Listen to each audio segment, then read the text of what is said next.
Iniciando a gravação. Beleza. Então, pessoal, como eu estava falando, eu estou iniciando um projeto de pesquisa na nossa universidade. Esse projeto, assim, ele vai ser muito bacana. Ainda está começando, mas eu já sei que ele vai ser muito legal porque vai envolver não só os alunos que vão participar desse projeto fazendo as coisas do projeto, como também os alunos que vão participar depois consumindo as coisas que esse projeto vai criar.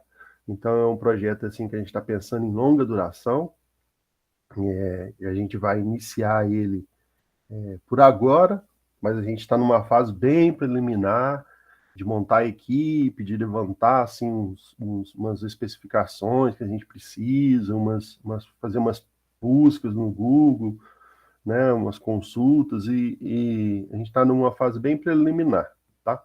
Esse projeto é um projeto que envolve várias etapas do processo de desenvolvimento de software, mas também envolve coisas de pesquisa, de empresa, de time, de relacionamentos. Então, tem com clientes, né?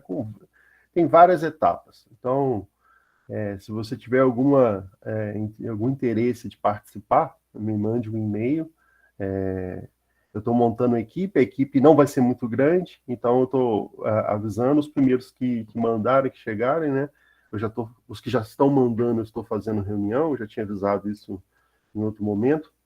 Não em aula, em sala agora, acho que é a primeira vez que eu estou falando, mas eu já tinha falado com o professor Yales, professor Eric, eles já estão sabendo, então eles já estão meio que me mandando os alunos. Esse projeto não é um projeto voltado para TCC, do tipo, eu vou fazer o TCC desse projeto. Não é muito essa cara, a ideia é que a gente faça um projeto e que esse projeto fique na universidade, então vocês que estão no períodos mais iniciais vão poder acompanhar esse projeto por um bom tempo e participando dele, né? Quem quiser tiver o interesse, também depois que ele estiver pronto, usando as coisas que eles vão ter. Acredito que vai ser super bacana para quem eu já mostrei o projeto. O pessoal gostou, acho que vai ser muito benéfico para a universidade, para o nosso campus aí de Sobral. Então, se você quiser participar, você fica à vontade. Aí você vai me perguntar, mas que habilidade, o que vai mexer no projeto?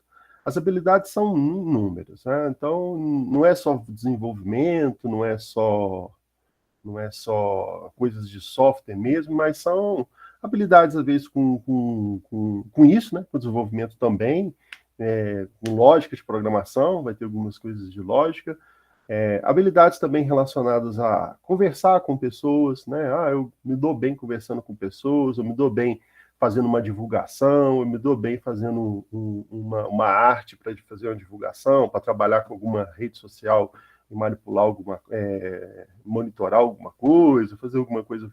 É nesse sentido. Tá? Gosto de fazer pesquisas relacionadas a temas, então a gente vai ter muita pesquisa, muita coisa para estar trabalhando, e a ideia é que esse projeto ele caminhe bem numa velocidade boa para os alunos acompanhar. Né? Eu não tenho nenhuma pretensão de ter ele já sendo executado pelos próximos semestres, no próximo semestre, por exemplo. A previsão é que a gente conclua as atividades dele iniciais para o segundo semestre do ano que vem, para a gente já colocar em prática as coisas que a gente projetar, mas a gente tem a ideia de fazer um projeto bem à cara dos alunos, então a gente vai gastar um tempinho tentando entender os alunos, as demandas, para colocar nesse projeto e trazer, implementar ele na universidade. O ganho vai ser para todo mundo, tanto os alunos que estarão participando, é claro que eles vão ter oportunidade de lidar com artefatos de software, com coisas relacionadas a práticas de desenvolvimento e tudo mais, vai ter esse lado, mas também vai ter um lado mais de comunicação, um lado mais voltado para a interação com pessoas. Então, eu acho que o escopo, eu nem vou colocar nada do tipo, as habilidades são essas. As habilidades são as mais diversas. Então, se você tiver interesse em participar, me mande um e-mail, se possível, o mais rápido, né? Porque eu estou fechando a turma e eu não pretendo fazer uma turma muito grande para não ficar difícil, para ser mais fácil de gerir, né? Então a turma vai ser no máximo 4 alunos, 4 a 5 alunos, no máximo 5 estourando, talvez 5, mas não passando de 5. E a gente já está iniciando esse processo de fazer as coisas desse projeto. Geralmente, eu pretendo fazer as reuniões semanais, né, para a gente conversar e ver os próximos passos, ver o que a gente tem. Então, vai ser um dia fixo na semana, a combinar, né, da necessidade e disponibilidade de cada um. Aí a gente tentar ver um horário e vai ser, assim, bem tranquilo no início do projeto. Tem que ser uma coisa bacana para todos que participarem, né? Esse projeto, assim, eu quero que a primícia dele é que seja bacana do início ao fim. Ele não pode ser uma coisa, vamos dizer assim, pesada. Nossa, eu tenho mais essa atividade para fazer. Não, tem que ser uma coisa prazerosa, tem que ser uma coisa legal, porque lá na ponta ele tem que sair uma coisa legal para os outros alunos também participarem, senão não vai funcionar. Então tem que ser legal para todo mundo. E assim, a oportunidade de estar dentro de uma equipe, uma oportunidade de estar fazendo uma atividade junto, já desenvolvendo um projeto que eu pretendo manter ele um bom tempo na universidade, ficar um legado aí para a universidade, para vários semestres, né? Então, se você tem interesse, vocês têm que ter aquelas horas extras também, né, complementares. Então, esse projeto vai contar como horas complementares, né? Então, é interessante participar. O professor Eric já está sabendo, gostou da ideia, deu a carta branca para a gente trabalhar. O professor Yales também vai apoiar. Em algum momento, o professor Yales também vai estar com a gente, apoiando, ajudando em algumas etapas. O professor X também disponibilizou ajudar. Então, a equipe está bem legal, assim, tanto de professores que estão com interesse, tanto com os alunos que já estão chegando, estão tentando conhecer um pouquinho, eu estou trazendo um pouquinho da ideia, tá? Assim, eu não tenho uma ideia engessada ainda do que realmente vai ser, né? Eu tenho um objetivo e mais a forma para concluir esse objetivo ainda a gente está vendo. Por isso que é importante a participação dos alunos, porque eu não quero fazer uma coisa que eu acho que dá certo. Eu vou fazer uma coisa que os alunos reportam, os alunos vão indicar ali que é demanda. Tá? Então, é bacana. Quem quiser participar, quem quiser conversar, manda a mensagem para mim no e-mail e a gente aí eu já te respondo e aí a gente marca um dia e tal, eu converso e te explico melhor o que é. Beleza? Vou deixar assim, não vou dar nenhum spoiler do que é não, porque eu também quero que quando ele for implementado seja uma novidade para os alunos que vão estar usando, né, as coisas do projeto. Não só já aqueles que vão participar, a gente manter um certo sigilo, depois a gente vai divulgar. Beleza? Então, quem quiser participar, fique à vontade. O convite eu estendo a todos. E me mande um e-mail falando aí se você deseja participar ou não. Não precisa ter conhecimentos de desenvolvimento, né? Ah, eu não estou aprendendo ainda desenvolvimento. Não, beleza, o projeto não é só de desenvolvimento. O projeto é bem amplo, dá espaço para todo mundo, né? E a representatividade dos alunos é interessante, e mais interessante também é os alunos que estão nas séries mais iniciais, para poder o projeto ter uma cara, né? E ter uma longevidade maior. Então, alunos, por exemplo, pegar só alunos que estão no final, eles vão formar e aí os novos que chegaram, se não entrar, o projeto termina. Então, pegando um aluno de séries mais iniciais, vai ter um projeto por muito tempo, né? Porque o aluno vai estar lá e tal, e ele querendo se mantendo no projeto, né? O projeto vai ter essa possibilidade de contemplar aí vários semestres. Beleza? Alguma dúvida, alguma pergunta relacionada a isso?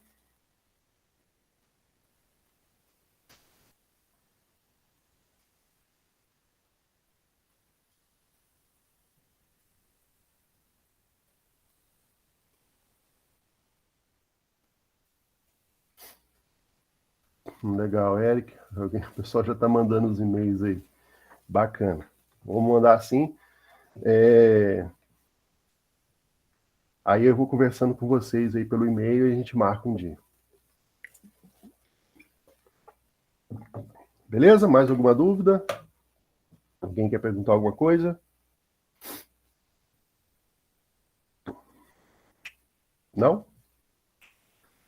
Vamos combinar aquela... Beleza, Flávio. Aquela regrinha, né? Quem falar no chat, quando eu estiver principalmente explicando o código, levanta a mãozinha, que a mãozinha faz um barulho aqui, um sonoro aqui para mim, e aí eu vejo que tem alguma coisa no chat, porque senão o chat vai passando ali, né? O timeline vai subindo, e eu não vejo. E o chat fica no monitor aqui à direita, né? E eu fico olhando para o monitor aqui da frente. Então, eu não vejo. Beleza? Vamos lá, então, o nosso código Java. Você deve estar vendo aí, né? O meu Eclipse. Abro de vocês aí. Eu vou criar uma classe nova aqui, só para mostrar um exemplo, que alguém me perguntou uma coisa no e-mail.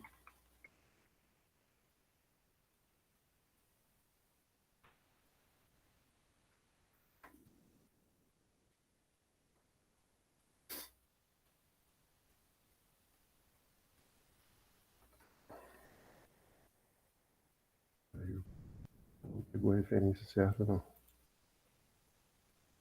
Criar uma classe aqui. Agora sim. Porque tem que ficar aqui o lugar onde que a gente quer pôr, né? Se ele não pegar ali, ele não dá certo.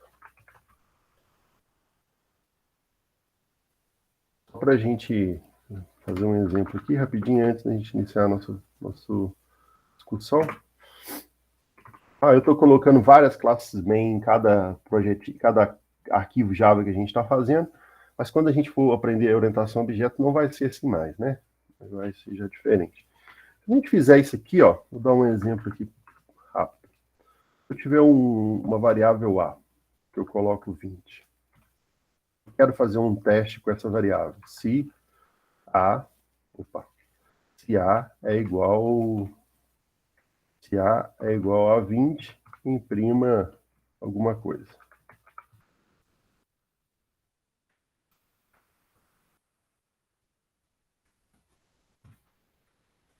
Lembrando aí das chaves, né? Pode não usar, mas é interessante sempre colocar chaves. Se a gente fizer um negócio desse aqui, é feita uma comparação, né? Se a variável A for igual a 20, vai imprimir aqui essa mensagem. Caso não seja, vai imprimir isso, né? E vai ser executado no console isso ou isso. No caso aqui vai ser 20, A é igual a 20, então vai ser executado primeiro. Repare que o operador de comparação aqui, ele é o nosso igual. Aqui a gente usou uma atribuição, eu estou atribuindo 20 à variável A, e aqui eu estou usando uma comparação. Outras variáveis de outro tipo, eu também posso fazer isso, né? Boolean, por exemplo. Boolean, verdade. Eu vou pôr aqui igual a true, né? Eu posso pôr a variável verdade aqui, né? Eu posso pôr assim, ó. Não preciso nem fazer isso aqui. Se verdade for igual a true.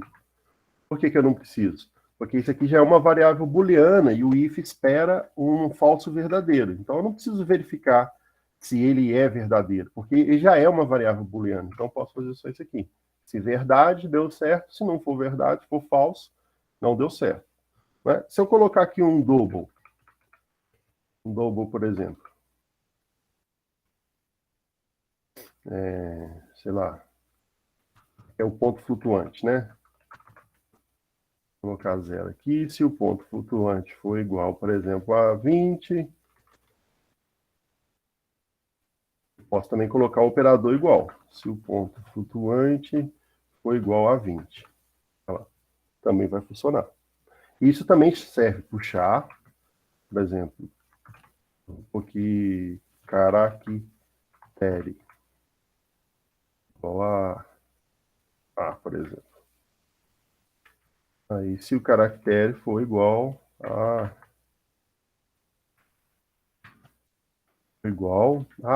então, todos esses aí, repare que eu estou colocando um operador comparando, seria igual, né? O double, o char, o float, né? O int, o long, todos do tipo primitivo. todas, deixa eu ver aqui, ó, todas as variáveis do tipo primitivo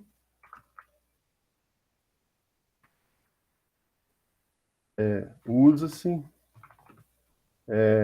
o igual igual, tá? Para comparação.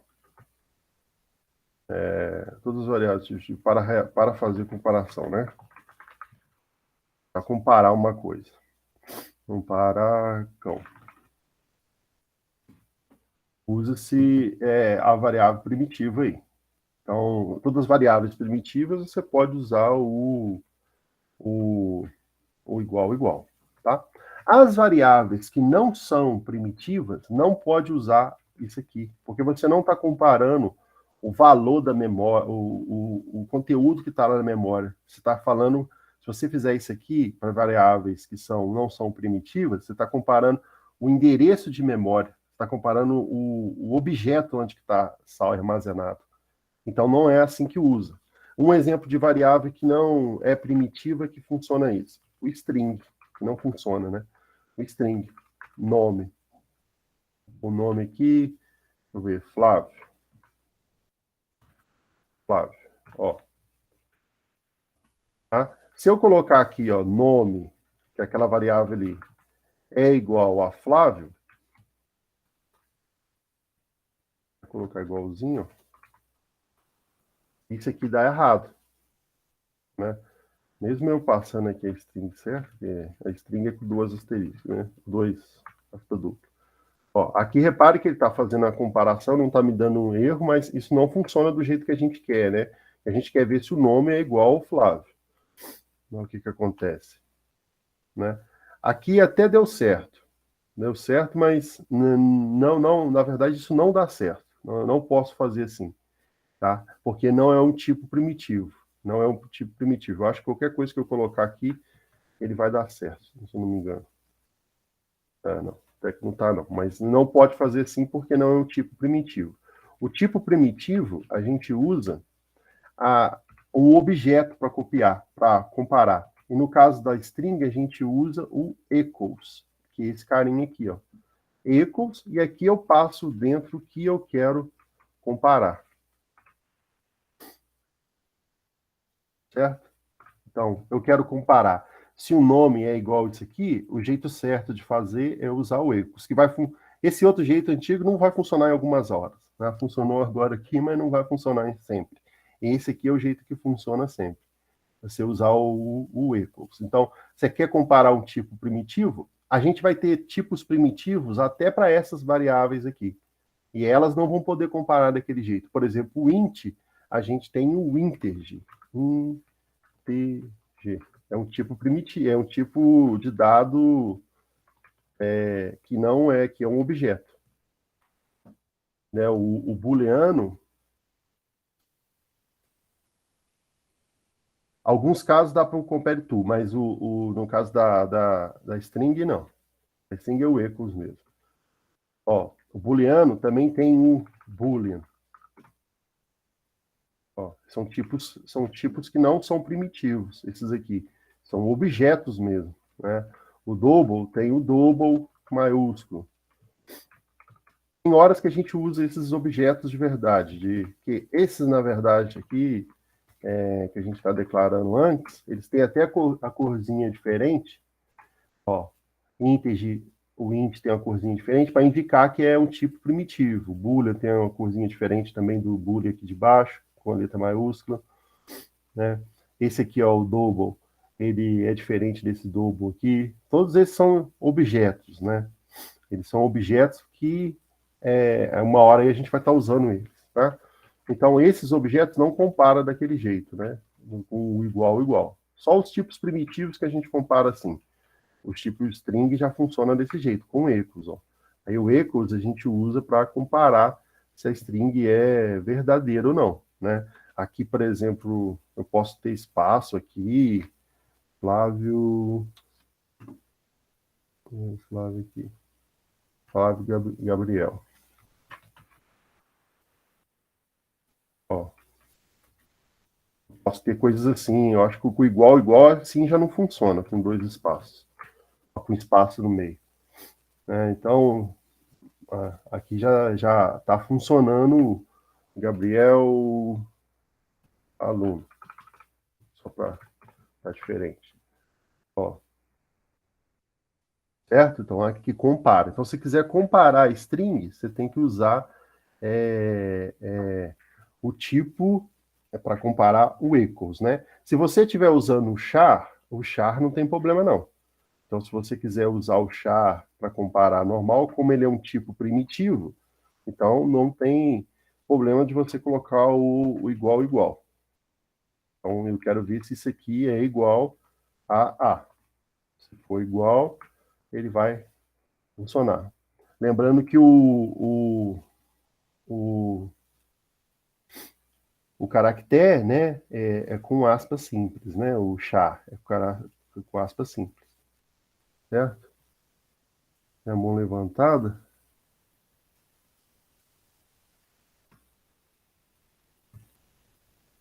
Ó,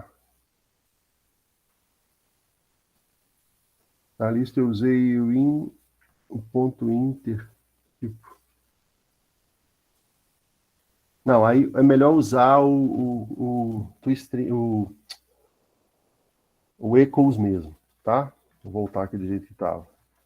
A comparação a gente usa o equals, tá? Então, toda vez que for comparar string, usa o equals, que é melhor. Certo, Inácio? Alguém colocou algum código aqui. Beleza. O equals é melhor. Beleza? Então, lá na lista tiver que fazer alguma coisa relacionada à comparação de string, usa o equals. Usa o equals, que ele é o indicado aí para a gente comparar string no Java, né?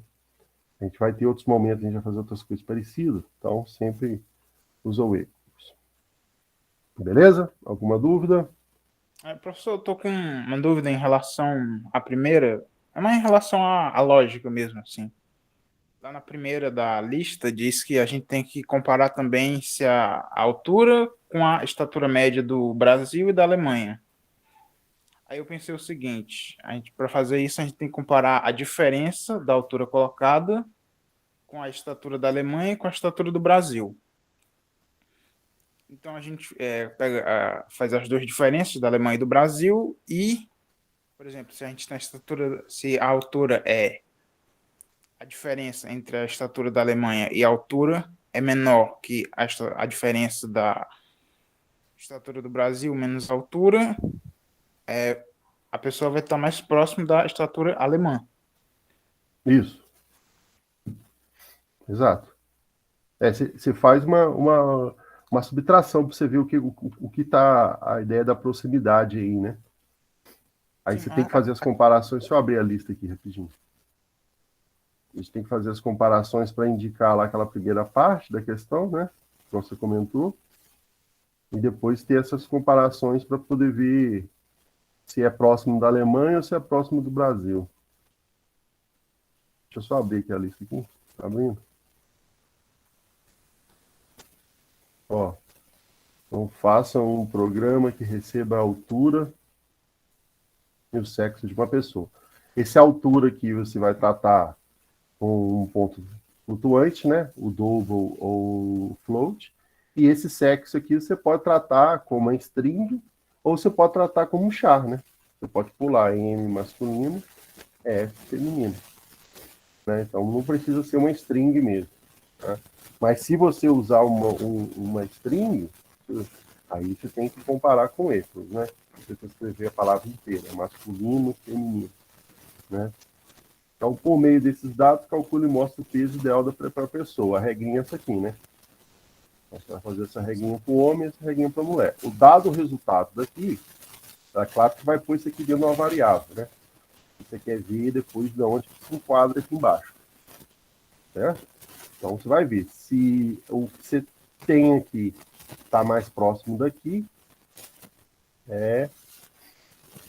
está no padrão da Alemanha. Se caso for homem, né? Então, são vários issos aí. Se caso for mulher, e o resultado lá de cima, né, da mulher aqui, ó, for próximo disso aqui, é da Alemanha. Caso for próximo disso aqui, aí é a mulher nos padrões do Brasil, né? Como que você faz para poder ver que está próximo? É subtração, né? Pega o valor que você tem, menos isso aqui, vê quanto que dá, menos isso aqui, vê o que que dá. A maior diferença você exclui, né? Porque você precisa da menor diferença, porque está mais perto daqui ou mais perto daqui. Tanto também para o homem como para a mulher, né?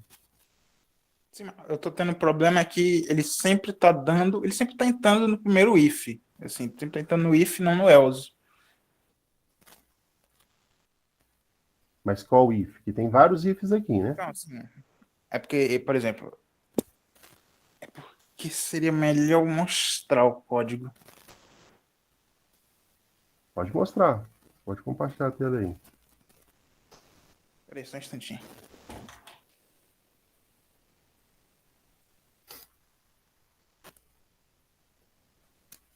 Pode compartilhar.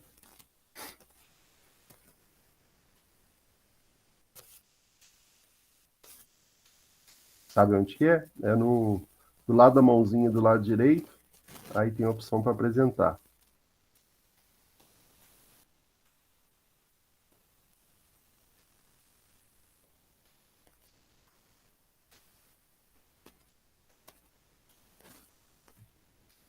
Eu acho que eu vou colocar aqui, ó, o if, como eu fiz no chat aqui, pessoal. Mais rápido até.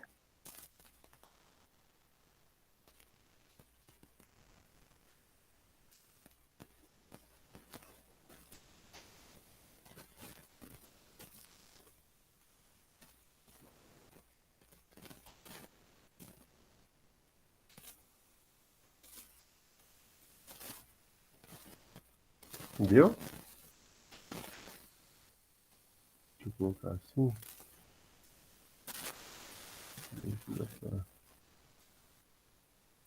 Se ficar ruim para vocês verem. Se vocês quiserem, eu posso fazer algum exercício também da lista, tá? Pode ficar ruim para vocês verem.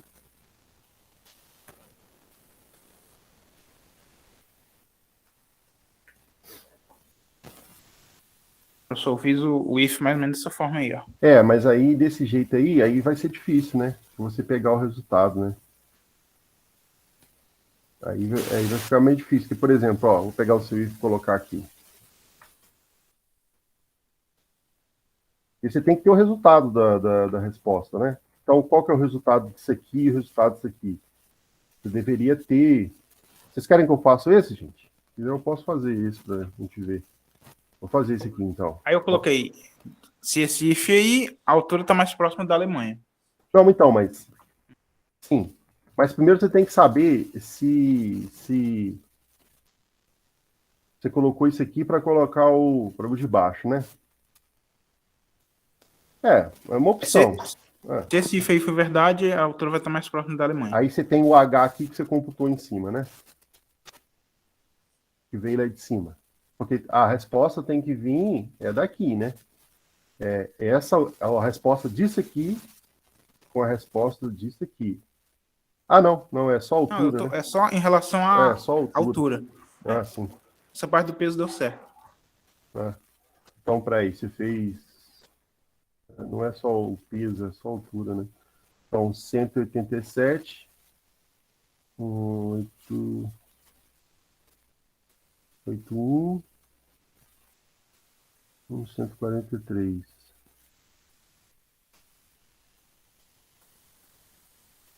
É. Se esse aqui for menor do que isso aqui, está mais perto da Alemanha, né?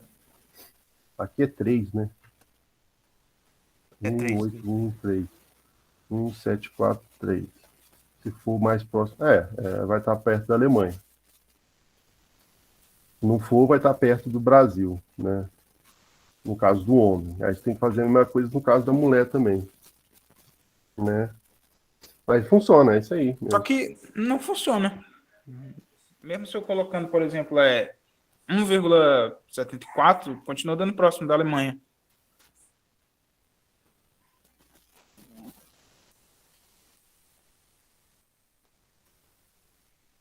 Então, esse aqui, 183. Você pegou, mas a medida que você está trabalhando com altura, você está trabalhando assim, que você está colocando 1,81, né? Então é como se você estivesse trabalhando aqui em metros, né? Aham, sim. Aí você está dando altura em metros também. Tá bem. Então, por exemplo, se eu tenho aqui o meu um H, está trabalhando.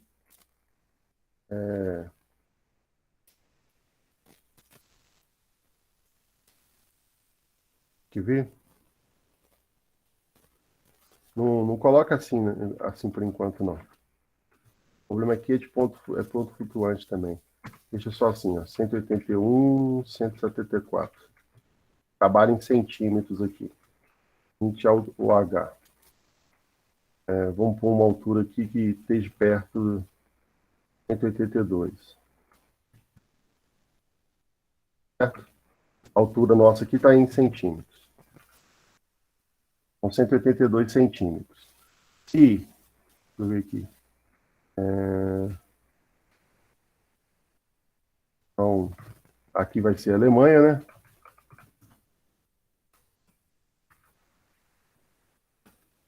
E aqui embaixo vai ser Brasil.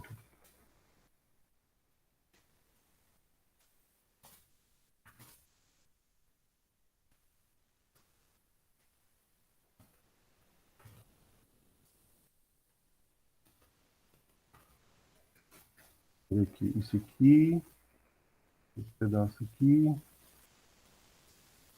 um a mais aqui, né? Esse pedaço, com esse pedaço. Tá. Se isso aqui, então 181 for menos 182, aí vai dar menos 1. 174 menos 182, aí aqui aí vai dar o contrário mesmo. Ó, por causa da questão do número negativo, né?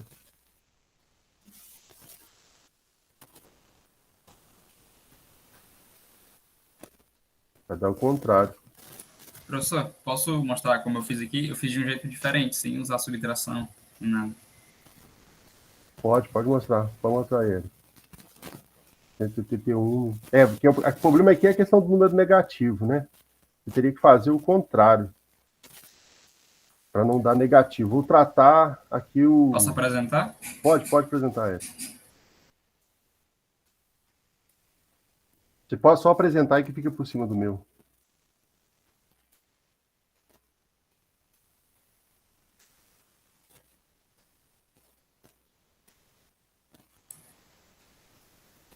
Tá vendo a minha tela? Tô vendo a tela do Meet. Sim, sim. Pronto. Eu fiz comparando se a altura que eu digitei, tá vendo aqui? Tô Professor? vendo. Se a altura que eu digitei, ela é menor que a média entre a soma da altura média do homem mais a altura média da Alemanha. Se a altura que eu digitei for menor que essa média, vai ser próximo da estatura do Brasil. Se for o contrário, que eu digitei aqui, se for o contrário disso, vai ser próximo da estatura da Alemanha. Eu sou uma altura média do brasileira do homem com a altura média da Alemanha do homem e divido por 2, faço essa média. Se a altura for menor que isso, é porque vai ser a estatura do Brasil. Ou se for menor ou igual que a altura brasileira do homem. Porque se for fazer a subtração, vai dar o negócio do negativo. Fazendo É, dessa forma aqui, não tem problema com o número negativo nem nada do tipo. é uma opção mesmo. Você tirar a média, né? A altura do Uhum. homem, aí depois ver relacionado à média. É uma opção. Agora, se for fazer pela subtração, tem que tratar o caso negativo, né?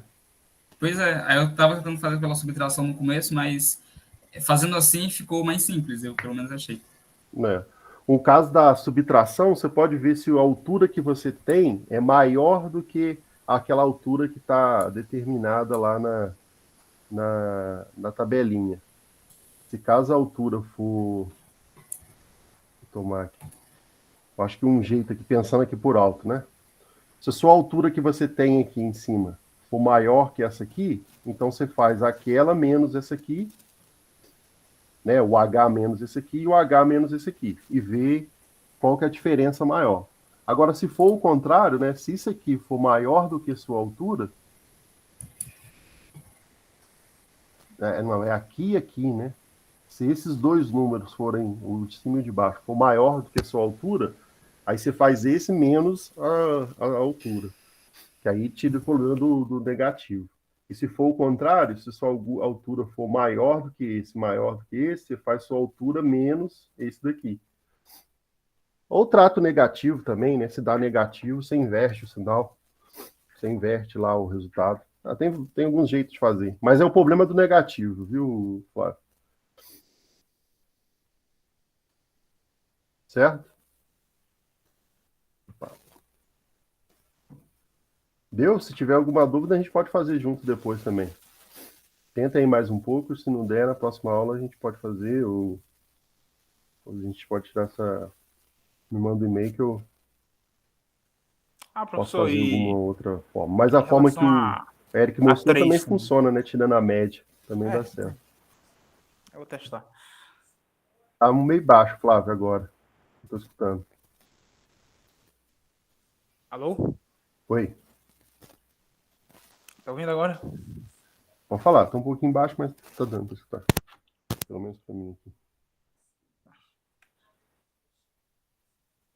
Oi? É que é só em relação a 3 também, eu tô em dúvida. 3. A 3. Sim. É só em questão de como realmente separar os valores aí. Eu tinha pensado em pegar, decompor, né, o número. Se você olhar para esse número aqui, vou dar uma dica aqui para. Se você olhar para esse número, como que eu faço para separar essa casa decimal de todos esses números? Vamos começar por essa aqui, ó. Essa aqui. Porque essa aqui é a casa da dezena, da centena, né? Essa casa aqui. Como que eu faço para encontrar o número que está aqui? O que eu tenho que fazer com esse número aqui? Vou fazer uma operação matemática com ele para eu saber que número que está aqui nessa casa do milhar. Dividir por quanto? Por 1000, né? Alguém levantou a mão aí? Isso, dividir por 1000. Porque se você dividir isso aqui por 1000, vai dar 2, alguma coisa, né? A vírgula você não está interessado. Se você colocar um inteiro antes, se você tratar algum número ponto flutuante dividido como inteiro, ele só despreza, ele pega e só coloca a parte inteira. Por exemplo, 1000, sei lá, 2, 3, 4, 5, dividido por 1000. Ó.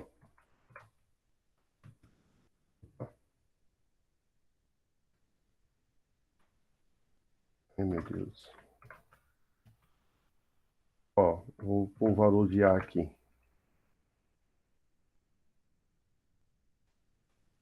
Olha lá, ó. Pegou só a parte inteira. Se eu tratar isso aqui como float, aí ele vai me dar, ou double, né? Ele vai me dar a precisão depois da vírgula, né? Ó. Olha lá. Certo? O double também, né? Se eu tiver número depois da vírgula, ele vai colocar, né? Se eu dividir por qualquer outro número também, alguma coisa assim, ele vai me dar o número quebrado. Mas se eu colocar inteiro, ele vai me dar um número, só o número que eu quero mesmo. Né? Então, é simples você ir só fazendo manipulações matemáticas aí no valor. Você vai pegar cada casa decimal. Aí você pode pegar essa, pode pegar essa, pode pegar essa, pode pegar essa. E aí, depois que você tem aí cada uma casa decimal, soma tudo. Ah, sim, não. Entendi agora. Professor, aí nesse caso aí, como é que a gente vai saber qual é o número que o usuário vai digitar? Você pega ele com aqui o scanner. Né? Vamos supor, vou colocar aqui o número que o usuário vai digitar, vai ser números inteiros. Igual você tinha. Não, é porque eu tô dizendo assim, professor. É porque esse número aí, você já sabe qual é o valor, por exemplo. E se fosse 24 mil? Como é que eu saberia que era para dividir por 10 mil? Você tá entendendo? Uai, como que você pode fazer isso? Se você pegar um número muito maior e dividir ele por exemplo, se você pegar, tentar dividir um número muito grande por 1000, né? Ele vai dar um número maior aqui de casas decimais, né? Não vai ficar até de 0 a 9, vai ficar 11, 12, 13, aí dá para você tratar, ué. Aí dá para você saber que números que tem, quantos números tem, entendeu? É claro que você É. não precisa fazer também até, sei lá, com 20 casas decimais. Não, a gente pode estabelecer aqui com 4 casas decimais, igual está aqui no exercício. Mas dá para você saber. Você pegar um número grandão e dividir ele por 1000, ele vai dar mais do que 9 a resposta, né? Aí você sabe que tem mais casas decimal ainda que você não está computando, né? Tem outros jeitos de fazer isso aqui, de quebrar o número, mas vamos ficar só num ponto aqui fazendo na mão mesmo. Sim, mas a questão é que se você dividir o número, por exemplo, 10 mil por 1000, ainda vai sobrar duas casas decimais, né? Sim, sim. Não, Aham. mas em termos aqui do exercício, pode escolher um número de casas decimal, não tem problema não. O intuito aqui é só trabalhar mesmo com a questão de Então, declarar variável e tem que manipular ter um. variável. Então a gente pode escolher um limite, né, do Pode escolher tamanho o de casa limite, decimal. senão Aham. isso aí não escala também, né? Vai ter que ficar fazendo várias comparações para número muito grande, Pronto. Aí certo? aí só por questão de curiosidade, professor. Tinha como transformar esse número em string e depois transformar em número? Ou isso não é possível no Java? É possível transformar ele em string, mas transformar ele em string ajuda em alguma coisa? É porque coloca tipo no arreio, né? Aí vai pegando cada posição. Aí ficaria, acho que ficaria mais simples. Não, tem como transformar ele em string sim. Se você tiver um número aqui, por exemplo, que bosta, igual a 200. Você vier aqui, ó, eu quero pegar esse número e transformar ele no, vamos imprimir aqui uma string. Vamos imprimir como um número mesmo, né? Então, eu pego aqui e coloco A, né? Pego ele e vai imprimir o valor dele como número, né? Está imprimindo aqui coisa. Mas eu posso fazer um parse para transformar ele para string, né? Se eu fazer assim, ó, string número, recebe A, vai dar errado, né? Porque o A ali é um inteiro. Mas se eu fizer isso aqui, ó, dá um cast dele aqui, para string, ver se ele vai aceitar assim. Deixa eu ver como é que é aqui. Como é que eu lembro? Ah, não, eu acho que eu posso fazer assim também, quer ver? String número, ponto, eu lembro aqui, índice. Ah, peraí que eu vou ter que olhar no pai dos burros aqui. How to parse, não, how to casting string for int, Java.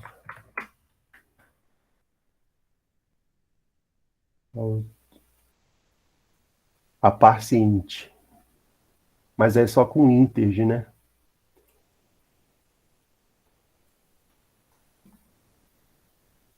É só, mas o tipo primitivo int mesmo. Olha lá, int value. Vamos ver isso aqui, ó. String 25. Olha lá, o número. Ah, tá, olha lá. Integer. Tá, então aqui o número. Ah, eu quero transformar ele em string, né? Então o número é igual a ponto integer. Não, é o A que é o ponto. Não, integer. Não. Integer ponto parse int. É isso aqui mesmo. Aí coloco o A aqui dentro. No caso, é o string para o número que ele está fazendo, né? Aqui, ó. O número está recebendo o parse da string. Mas no caso é o contrário, né? O número tá, a gente quer a string receber o número.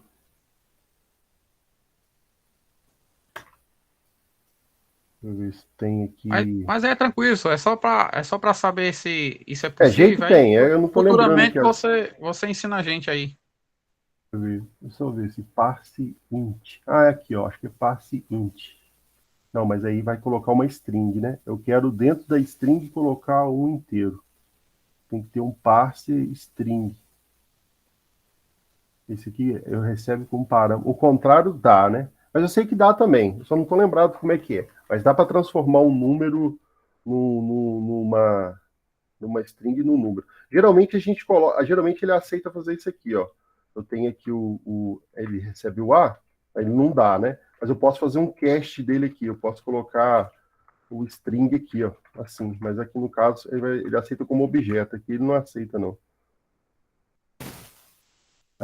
Não pode fazer o cache de string de inteiro para string. Tá. Depois eu vou dar uma olhadinha como é que é e falo com vocês. Eu não estou lembrando agora como é que é. Não. Pronto. Beleza, obrigado, senhor. Beleza? Mas jeito tem. Sempre tem jeito, né? O Eric estava com a mão levantada. Perguntar mais alguma coisa? Eu mandei aí no chat.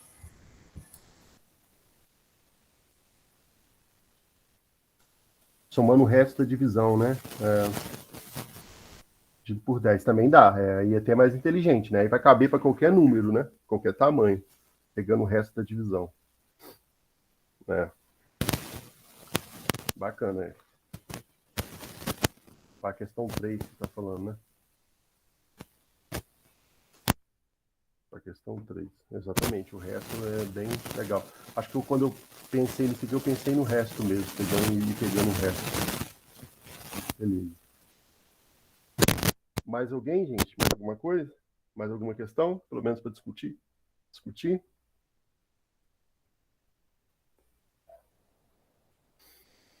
Aqui para baixo. Essas aqui a gente viu na última aula, né? Professor, é só uma questão de curiosidade mesmo. Quando a gente usa a função scanner, né, a gente tem, por exemplo, eu testei usando float e usando double, para ler a vírgula em vez de ponto, né? Para ler tem que ler. Quando você coloca aqui no teclado, você tem que colocar a vírgula em vez de ponto. Não dá errado. Né? É o contrário, né? A vírgula aqui é porque é o formato que ele aceita, né? Que ele lê. Não, aqui no double, se você colocar ponto, dá errado, né?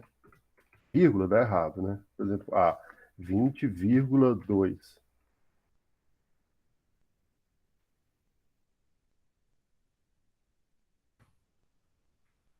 Ele não vai aceitar, você tem que colocar ponto, né? Mas lá no terminal, você tem que colocar vírgula. Quando você for ler aqui no terminal, aqui embaixo, você tem que colocar vírgula. Certo? Senão ele dá uma exceção doidona lá. Eu também enfrentei uma dificuldade parecida com a do que eu já estava tentando aí, que era tentando converter float para double. A questão do float para double, o problema é só o número de casas decimais depois da vírgula, né? O float, ele tem menos precisão do que o double, né? O número de casas decimais aqui depois da vírgula, por exemplo, você tem um número aqui, vírgula, aí você tem uma opção de número aqui para cá, para depois, né? Chega uma hora que o tamanho do float, ele vai caber, mas ele vai perder a precisão. Então, se você fizer algumas operações com um número que tem muitos casos decimais depois da vírgula, o float não consegue. O double, ele tem mais precisão. Então, se você for usar operações matemáticas que tem muitos casos decimais depois da vírgula, você tem que usar o double. Né? Mas para converter, esse eu acho que dá para dar cache. Eu tô meio confundindo com outras linguagens o cast aqui, mas, por exemplo, tem 20, eu quero dar o cast para float. Float B. Vamos aqui. Eu posso fazer A recebe 20, o B ali, que ele não vai reclamar, porque é tudo da mesma. Eles são todos pontos flutuantes, né? Então o A pode receber o B, como o B pode receber o A. Ele já vai fazer o cast sozinho. Aí que não cabe, né? Aqui que não cabe. O B não cabe o valor. Aí você pode fazer deixa eu ver se dá para fazer o cast aqui de float. Aqui eu quero o double, né? Então, vou dar uma olhada nesse negócio do caching, como é que é aqui no Java, que eu tô confundindo. Não, agora deu. O B float. O float, né? Tem que colocar o float. O cache é assim mesmo. Aí você faz o cache. Aí você converte isso aqui para o tamanho disso. Porque a precisão dele não cabe a precisão desse, né? Esse aqui ele é mais preciso de casas decimais para a direita. Então ele gasta mais espaço na memória para armazenar esse valor de precisão, né? Então, quando você quer colocar uma coisa maior dentro da menor, não cabe. O contrário cabe, né? A maior, a menor dentro da maior, né? Aí cabe. O B é menor do que o A, então o tanto de espaço que ele gasta, né? Então você vai pegar a quantidade de bits que você gasta para armazenar o do B e você coloca dentro do A, o do A o espaço era já muito maior alocado, então ele vai caber bem, certo? Agora o contrário não. Você tem um espaço reservado para o float. Aí você quer colocar o double dentro do float, não cabe. Aí você tem que fazer o cache, né? Não, aí ele vai estar falando que não dá. Aí você tem que fazer o cache ali para float, para ele ficar do tamanho que cabe, né? Legal? Certo, obrigado. Depois eu vou dar uma olhadinha nessa. Eu posso trazer na próxima aula a questão dos cache aqui no Java. Porque a gente não usa muito tipo primitivo assim, né? A gente vai usar depois só objeto. Esses tipos primitivos assim a gente quase não. Às vezes coloca em objeto sim, mas a manipulação mesmo você passa objeto, você não fica passando variáveis assim primitivas. Mais alguma pergunta de alguma outra da lista? Alguma que ainda ficou difícil de entender o português aí? Alguma coisa nesse sentido?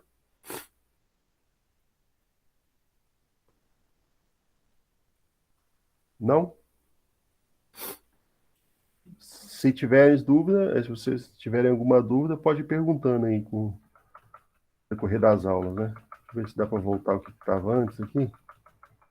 Por exemplo, senão depois eu faço para colocar você.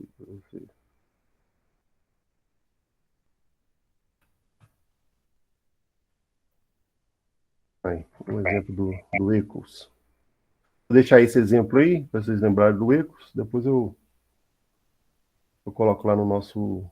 Eu sempre estou colocando o projeto inteiro lá, né? Então você sabe que tem as coisas da aula anterior e mais da coisa da aula nova. Como essa matéria a gente está mais na área da revisão e vendo como é o Java, eu não estou disponibilizando slides, né? Para vocês estudarem, porque basicamente estudar é mexer aqui no Java, tentar fazer a lista, então é isso. Alguma dúvida, pode ir naqueles livros que eu falei lá também da referência, né? O Java como programar, acho que como programar em Java, né? Daquele da formiguinha, do Deitel, é o mais indicado. Vou criar uma classe aqui para a gente fazer uma continuação. A gente vai ver a ideia de métodos. Tá? Vou chamar de método ela aqui. Vou chamar de operações, porque na verdade não tem objeto ainda. Operação. Certo?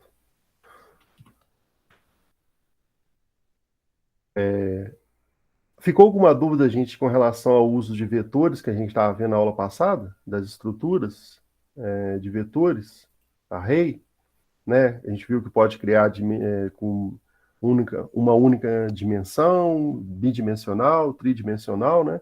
E sempre a gente tem que colocar o operadorzinho new e o tamanho. Com alguma dúvida, eu coloquei esse material lá, esse código que a gente fez ontem na sala, já está lá, né? Se ficar alguma dúvida, Só perguntar. Certo? Então, vamos lá. Olhando para esse código aqui do jeito que ele está, certo? A gente tem uma classe, sempre a gente vai ter a classe aqui no Java, né? Sempre o menor código aqui que executa no Java é uma classe, ela tem um nome, esse nome vai ser o nome que está aqui, né? E a gente usou aqui dentro também um método, olha, o método main, que aqui no Java, funções a gente chama de método, tá? As operações a gente chama de método. Então, aqui, repare que essa função, esse método que está sendo mostrado aqui, que é a principal, ela tem algumas coisas interessantes. Ó, primeiro, ela tem um nome, né? Um nome que o Java vai procurar pelo nome main mesmo. Então, ele vai procurar para executar o nosso código, né? Ele vai procurar esse método main. Ela tem um retorno, olha, que não é retorno, ela não retorna nada. Ela está falando que ela é estática, no caso aqui ela pode ser instanciada sem uma criação de um objeto, e ela é pública, e ela tem uma lista de parâmetros. E aqui dentro a gente coloca os códigos que a gente tem feito, né? Então, imprimir lá alguma coisa, a gente coloca aqui dentro, né? Só que eu posso escrever o código de uma forma mais modular. A gente ainda não vai aproximar agora, nessa aula, da ideia de orientação a objeto. Mas a grande questão da orientação a objeto é que, em vez de eu escrever um código linha a linha, uma embaixo da outra, eu tenho a oportunidade de compor o meu código com pedacinhos, né? No nosso código C lá, era assim, né? Você vai escrevendo uma linha após da outra, tal. Tinha até o uso de funções, mas era tudo no mesmo lugar, ou às vezes separava ali a definição da classe do arquivo em um outro lugar, né, da estrutura, um ponto H, mas você tinha basicamente tudo do mesmo arquivo. Aqui no Java não, a gente vai ter a ideia da modularidade. O que é essa ideia da modularidade? A ideia da modularidade é que o meu código ele seja composto de pedaços do qual se encaixam, né? Então eu tenho um pedaço que eu tenho uma definição muito clara do que ele faz, e aí a interface de acesso para ele é o que eu tenho que passar de parâmetro e o que ele retorna é bem definido, e eu tenho outro pedaço. Esse outro pedaço encaixa com o pedaço que eu estou fazendo, e vai compondo uma coisa maior. Mas se eu precisar tirar um pedaço e colocar um novo pedaço, eu consigo fazer isso também facilmente, por conta que eu tenho uma ideia de um código modular, né, que é feito em módulos. O fato de eu estar fazendo esse código modular, ele me propicia muita coisa. Primeiro, ele é mais fácil de entender, porque em vez de eu entender o projeto inteiro, eu posso pegar só esse pedacinho do módulo e entender esse módulo, ou entender um outro módulo, ou entender os vários módulos, o que eu preciso exatamente, né? Tem a ideia de que eu consigo separar um pouco os defeitos por módulo, então, se eu tenho alguma coisa falhando, eu sei que um módulo relacionado àquilo é o módulo X. Então, eu vou lá no módulo X, em vez de eu olhar todo o código, eu posso começar olhando ali no módulo X, que provavelmente o defeito está ali, né? Ou eu posso simplesmente também ter a ideia de que o meu sistema ele é composto de vários módulos, eu posso começar colocando módulos de terceiro. Então, eu não preciso ficar reinventando a roda toda vez. Eu posso pegar um sistema, começar a fazer, eu preciso de determinadas funcionalidades. Eu vou compondo essas funcionalidades ao meu código, através desses módulos. E aí, o fato de eu ir compondo isso, o meu sistema vai dando, vai crescendo na proporção para resolver o problema lá do meu cliente, né? Para resolver o propósito do sistema, mas ele não precisa necessariamente estar crescendo com um código que é todo na totalidade feito por mim. Ele pode ser um código feito, às vezes, por uma biblioteca de terceiro, uma biblioteca nativa do Java, né? Eu posso estar compondo isso. E aquelas bibliotecas, aquelas funcionalidades que eu fiz no sistema que eu estou desenvolvendo, eles também podem servir para sistemas futuros, né? Então, na verdade, você faz uma coisa que ela pode servir também para ir compondo e ser um módulo que compõe um novo sistema. Qual a vantagem disso? A vantagem é que toda vez que você usar um código que você já testou, que você já viu ele em produção, que você já viu ele executando sob vários aspectos, sobre várias entradas de cliente, esse código se torna mais confiável. ele fica mais confiável pelo fato do uso dele, né? Quando você faz um código novo, feito recentemente, mesmo que você tenha testado, feito toda uma verificação nele, pode ser que esteja algum erro remanescente ali, né? Pode ser que tenha algum erro que ainda não foi manifestado, mas está ali dentro, que numa dada entrada de algum usuário lá, imaginar que a entrada é de algum jeito, passar um mandado, o erro pode manifestar. Então, quando a gente tem códigos mais longínquos, né, que já foram usados em outros projetos, isso minimiza. Então, aumenta, de certa forma, a qualidade do nosso código e aumenta também a questão de que aquele pedaço de código que eu estou incorporando, se eu já usei ele outras vezes, é um código que eu tenho um conhecimento sobre ele também, né? Então, é um código que eu já vi funcionando, que eu já usei em outros aspectos, né, em outros momentos. Então, a ideia da programação modular, ela facilitou sistemas de grande porte, né? Enquanto eu tenho que fazer um sistema para atender alguma demanda do meu usuário, eu pensando em módulos, eu consigo entregar mais rápido, eu consigo entregar com maior qualidade, eu consigo entregar o sistema, porque partes do código pode até ser novo, mas outras tantas partes é código que já foi trabalhado em outros momentos, né? Foi usado em outros momentos. Então, por isso que a ideia da modularidade pegou, e é o que a gente tem de recurso para desenvolver sistemas de grande porte. Se a gente ficasse ainda desenvolvendo sistema como C, né, tudo em cima, aquela uma porção de linhas uma abaixo da outra, mesmo com o uso de funções, mas não podendo separar em módulos, a gente não separar em módulos, a gente não consegue escalar para sistemas grandes. Imagina, você vai fazer um sistema grande, você vai começar do zero, em tudo do zero, é muito difícil de você entregar a tempo e entregar uma qualidade ideal, do tipo poucas falhas, que um código que é entendível, né, por humanos, um código que é de fácil entendimento. Então, todas essas vantagens, elas são incorporadas quando a gente pensa que os módulos que a gente está fazendo agora, eles servem tanto para os sistemas que a gente está desenvolvendo no momento, como também para os sistemas que virão futuramente. Então, isso é muito legal. Eu posso criar minhas bibliotecas de código, deixar elas aí no meu portfólio de projeto, e aí eu posso ir usando isso na medida que eu for tendo demandas do uso dessas bibliotecas. Então, isso é muito bacana. Não só as minhas, como também as do Java, né? Depois eu vou mostrar para vocês a API do Java, quando a gente estiver mexendo com orientação a objeto. Que a API é imensa, tem muita coisa desenvolvido já, que já está implementado. Então, eu quero usar um algoritmo da árvore VL, já está implementado. Quero usar o Bobosort, está implementado. Quero usar o Quicksort, está implementado.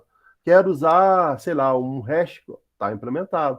Tem muita coisa que está implementada. Então, na verdade, eu não preciso ficar reinventando a roda todas as vezes, né? Eu posso incorporar. E eu não preciso incorporar isso de um jeito ruim. Qual que é o jeito ruim de incorporar código? É o Ctrl+C, Ctrl+V. Se eu pegar lá um Ctrl+C de algum lugar e tacar no meu projeto aqui com Ctrl+V, eu corro muito risco, né? Eu tenho que fazer com que os módulos eles sejam feitos de uma interface de acesso para ele muito clara, porque quando eu usar futuramente, eu tenho que lembrar dos requisitos que ele tem, das coisas que ele precisa funcionar, e aí eu tenho que planejar para que eu não esqueça nada, né? Então eu coloco isso na própria interface de acesso dele. E aí eu não vou esquecer. O Ctrl+V, Ctrl+C simplesmente é um código que está ali, que você está copiando, e às vezes dá um som de efeito colateral no seu código que você nem está vendo, né? Então é muito complicado. Certo? Então, com essa ideia de biblioteca, né, de componente que a gente vai estar usando, de fazer um código modular, a gente tem que pensar em separar os nossos pedacinhos de código, né? Eu quero separar um pedaço de código, né? Eu quero que eu tenha aqui um código que faça isso, apresente essa mensagem teste e apresente a mensagem Olá, mundo. Um exemplo só, tá, gente? Olá, mundo. Certo? Até por... Então, esse é um pedaço de código que eu quero usar eles várias vezes na minha aplicação. Essas duas mensagens. Olá, mundo. Vamos para ficar mais legal? Seja bem-vindo. É uma mensagem de apresentação, sei lá, que eu vou colocar todas as vezes no meu sistema. Vai ser usadas várias vezes, né? Vamos supor que eu tenha isso aqui e eu preciso que essa mensagem esteja sendo exibida em vários momentos da minha aplicação, que eu esteja rodando no meu código. Em vários momentos, né? Eu vou pegar isso e vou estar colocando em vários lugares, né? O jeito ruim de fazer isso aqui é exatamente o Ctrl+C, Ctrl+V, né? Vamos supor que eu tenha aqui esse pedaço de código, aí eu apresentei, mostrei isso lá, aí eu venho com uma sequência de código aqui, aí preciso disso de novo. Aí o que eu pego? Pego esse pedaço de código aqui e taco aqui. Aí eu preciso de novo. Aí o que eu faço? Novamente. Preciso de novo. Novamente. Por computador, para implementar para a compilação do Java, isso é tranquilo. Para ele não tem problema ser assim, não. Né? Não tem problema nenhum. Mas para a gente, humanos, entender, fica difícil. Fica difícil entender por que um código está sendo o mesmo código sendo repetido várias vezes, sendo colocado várias vezes, né? A primeira impressão, é claro que isso aqui é muito simples, né?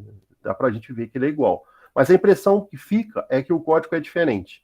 E isso aqui não é igual a isso aqui. Por quê? Porque ele está sendo repetido duas vezes, né? Existe um padrão de desenvolvimento que a gente chama de código limpo, né? E um dos problemas lá é o duplicate code, o código duplicado. O código que faz exatamente a mesma coisa e ele é duplicado, né? Então, por exemplo, eu tenho aqui um pedaço de código no meio, preciso novamente de usar aquilo, vem e taco isso aqui. Isso dá muitos problemas, é a porta de entrada para muitos problemas no nosso código, tá? Qual que é o primeiro problema? O primeiro problema é o seguinte, eu fiz uma manutenção aqui no código, nesse pedaço de código. Eu não quero mais que seja lá pessoal assim, seja lá pessoal. Tá? Um exemplo aqui simulando uma linha que eu estivesse alterando. Aí o que eu sei que eu vou lá, pego e faço? Ah, não, eu sei que o código eu repliquei ele aqui embaixo, então vou ter que colocar lá o lá pessoal aqui também. Ah, eu tenho mais uma parte aqui embaixo, eu vou lá e coloco. Aí vai lá, altera aqui. É o mesmo código. O que pode acontecer? Como está espalhado em vários lugares, ou várias partes do código, pode acontecer que em alguma parte você não altere. E aí fique duas partes que deveriam ser a mesma, porque você projetou para que fosse o mesmo código, e agora tem coisas diferentes, né? Um lugar você é de um jeito e outro lugar do outro, sendo que era para ser tudo igual. Por que está assim? É um problema do meu código, é justamente que eu estou duplicando um código que é igual, faz a mesma coisa, que ele resulta da mesma coisa, né? Então, existe o jeito de a gente não usar isso no nosso código. Se eu tenho um pedaço do código que eu tenho que replicar ele, eu não devo replicar. Eu devo usar um mecanismo para duplicar esse código, para fazer que ele execute igual em outro pedaço, não copiando e colando ele exatamente igual em outro lugar, né? E o que acontece também? Quando eu começo a colocar muita coisa no meu código, eu estou ferindo um dos principais princípios da programação, que é da simplicidade. Eu não estou sendo simples, eu estou sendo muito redundante. Estou escrevendo uma coisa que já foi dita, já foi falado, entendeu? Eu estou falando de novo, estou sendo redundante. Aqui, no caso, já foi escrito, já foi definido, já tem as sentenças do código ali relacionadas a essa mensagem de apresentação, e eu vou lá e taco a mensagem novamente. Igualzinho. Taco novamente. E isso gera um problema. Então, como eu consigo consertar isso? Eu consigo consertar por meio de uso de funções, né? Que no caso aqui a gente chama de métodos, né? Então, para fazer um método aqui em Java, por conta que a gente está usando a classe main, eu sou obrigado a definir ele como estático também. Tá? Mais para frente a gente vai ver isso aí. Eu vou também definir ele como retorno nenhum, para ele não retornar nada, e vou falar aqui, a apresentação. Tá? Os métodos, vou pôr aqui só para vocês verem que a gente usa o camel case. O que é o camel case? A primeira letra minúscula, as demais palavras que tiverem, a outra letra é maiúscula. Então, Nunca no método a gente coloca assim, com a letra maiúscula. Só a classe que a gente coloca com a letra maiúscula. A classe coloca com a letra maiúscula. O pacote, letra minúscula também. Então, o pacote é revisão, a classe é operação, e um método aqui dentro é a apresentação do app. Tá?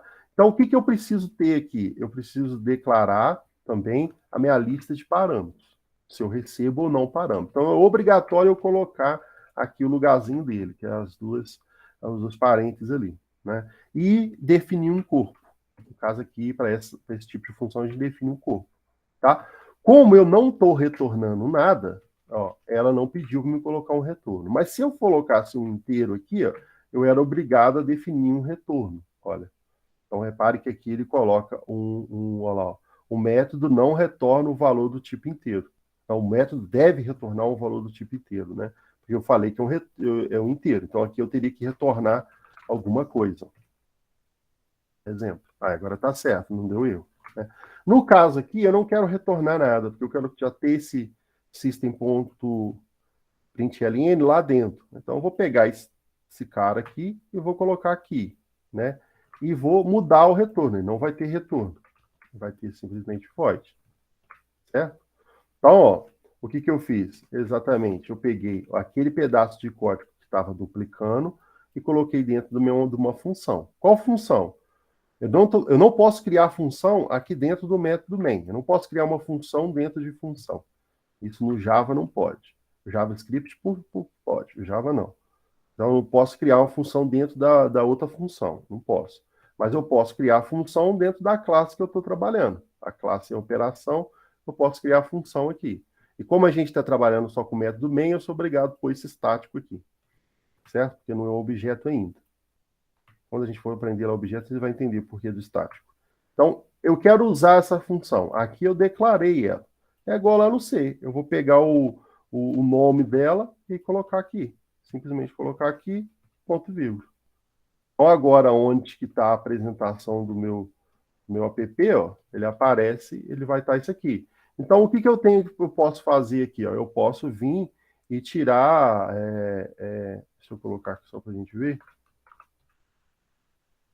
Vou pôr aqui códigos, parte 1, simulando que eu tenho coisas aqui, né? Ó, código de parte 1, aí aqui, o que eu faço? Ó, eu vou pegar esse meu apresentação, que tinha aqui embaixo, eu vou substituir isso tudo pela chamada lá. Aqui também, mesma coisa. Então, todo lugar que eu queria que aparecesse aquele bloco de código que eu estava fazendo lá em cima, simplesmente eu venho aqui e chamo para o nome. E aqui os códigos intermediários podem existir, né? Eu coloquei parte 2, aqui parte 3, só para simular, tá, gente? Que tem coisas aí no meio, só para simular isso aí. Certo? Então, fica assim, ó. Então, o meu vai apresentar aqui, vai apresentar aqui, aqui e aqui. Né? Então, vamos rodar aqui para a gente ver. Ó. Lá, então, ó, apresentou a primeira e falou o código da parte 1, né? O código da parte 1. Apresentou de novo o código da parte 2. E assim sucessivamente. Apresentou de novo o código da parte 3. De novo, parte 4. Né? Qual a vantagem disso? A vantagem agora, eu não preciso ficar duplicando o código. Aí você fala, mas você está duplicando a chamada. Não, a chamada tudo bem. A chamada não é problema não. Por quê? Porque eu não preciso ler esse código aqui para entender o que é que faz. Que o próprio nome dela já me fala, é uma apresentação do app. Então, é alguma coisa que faz a apresentação lá do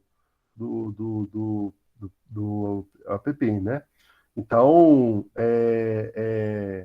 isso é a vantagem de você usar uma coisa. E aí entra naquilo que a gente está falando. Não, agora não é só isso que é a minha coisa. Eu vou mudar a minha mensagem. Vou fazer aqui minha mensagem de mais coisa.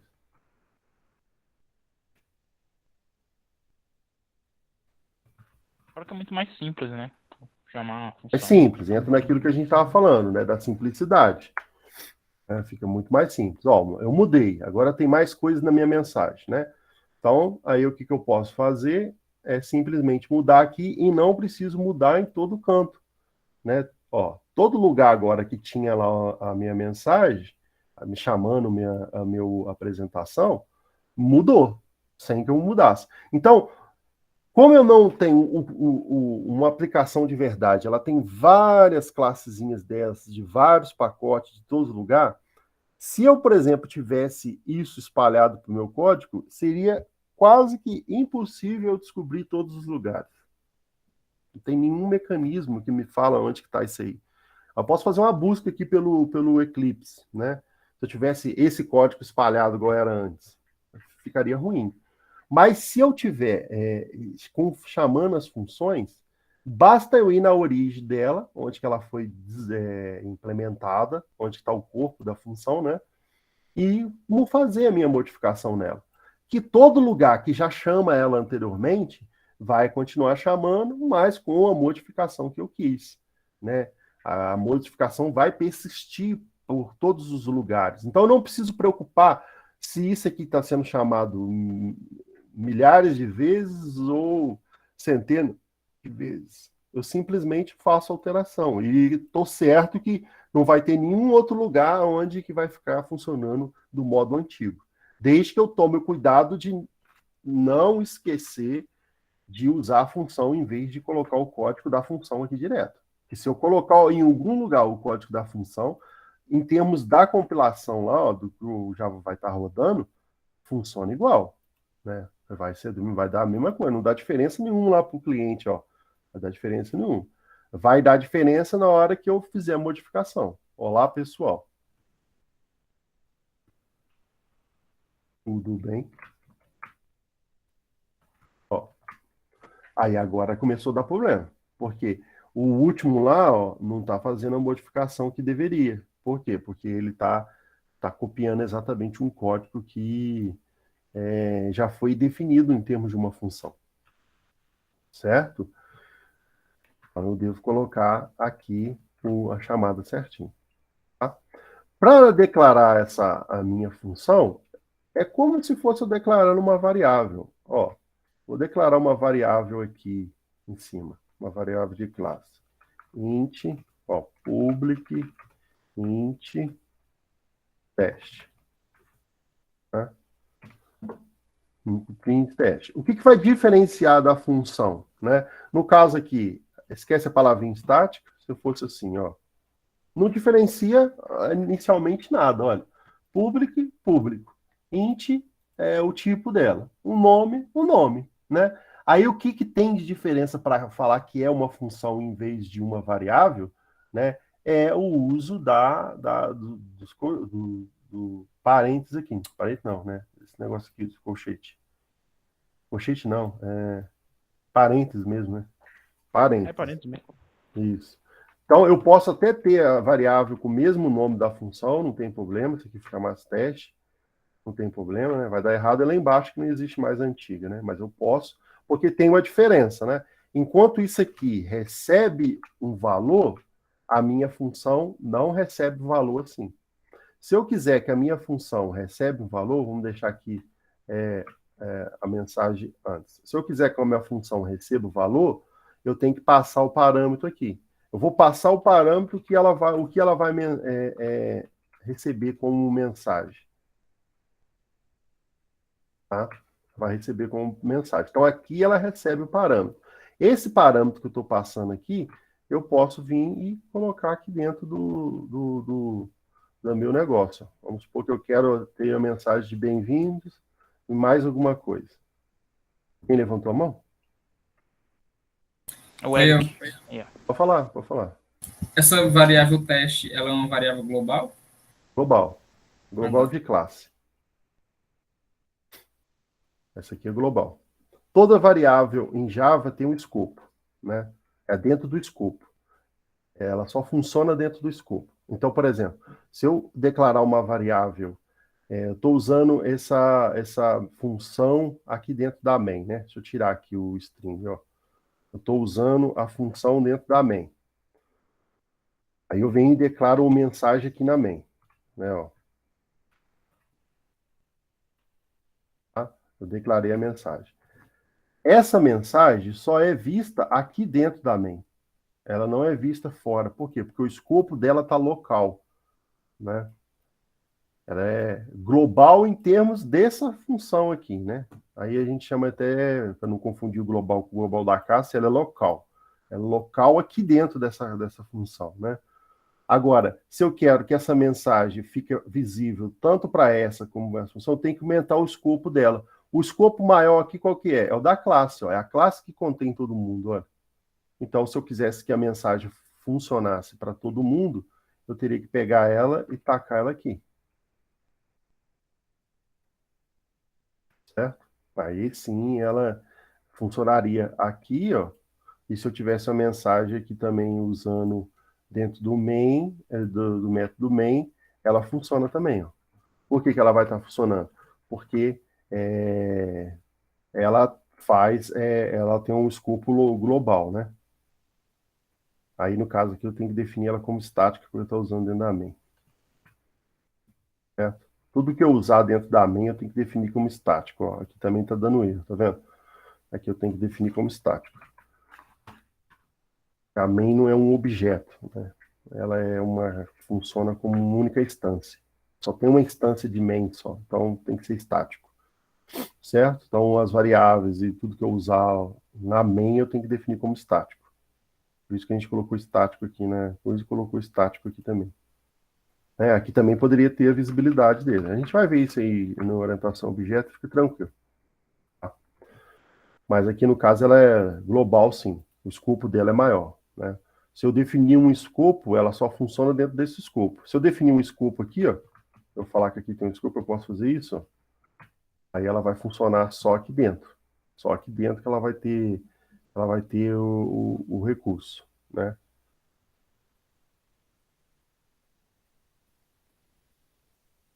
Aí eu já posso até definir ela não como não estática. Mas aí ela já não é acessível aqui, ó, nem aqui. Porque é o escopo dela eu defini que é só aqui dentro que ela vale, né?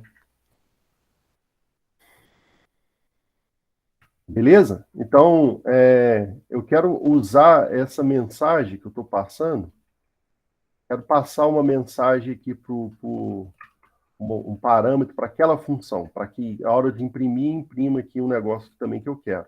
Como que eu faço? Eu tenho que definir um tipo do meu parâmetro que eu estou passando e um nome da variável, né? No caso aqui é mensagem. Ó. Agora a função já não dá mais erro aqui, ó. Ela não está mostrando erro. Por que que ela não está mostrando erro? Porque está certinho. O parâmetro que eu estou passando aqui, estou usando aqui embaixo, né? Essa mensagem não precisa definir a variável aqui dentro, não precisa definir string novamente mensagem, porque exatamente já foi definida ali como parâmetro, já é conhecido, né? Não preciso fazer isso, tá? Na verdade, tá dando um erro, porque tá duas definições de mensagem, né? Então, não precisa, porque aqui ele já está definindo, certo? Só que agora é o seguinte, aqui embaixo está dando um erro. Por quê? Porque essa função aqui, ó, apresentação app sem parâmetro num, não existe. Mas o nome dela não está escrito apresentação app igualzinho o nome, tá? Só que para a gente, o nome é isso aqui. É isso aqui só. Por Java, o nome é a assinatura da função ou do método. O que é a assinatura? É a visibilidade, aqui, a visibilidade. A forma de acessar ela é o retorno, que é o caso aqui, o void, o int, o float, ou outro objeto. O nome e a lista de parâmetros. Eu posso ter função com o mesmo nome? Posso, desde que a assinatura dela seja diferente, porque por Java o nome na verdade, a assinatura, né? Então eu posso ter, por exemplo, aquele mesmo nome de função lá, ó, sem parâmetro nenhum.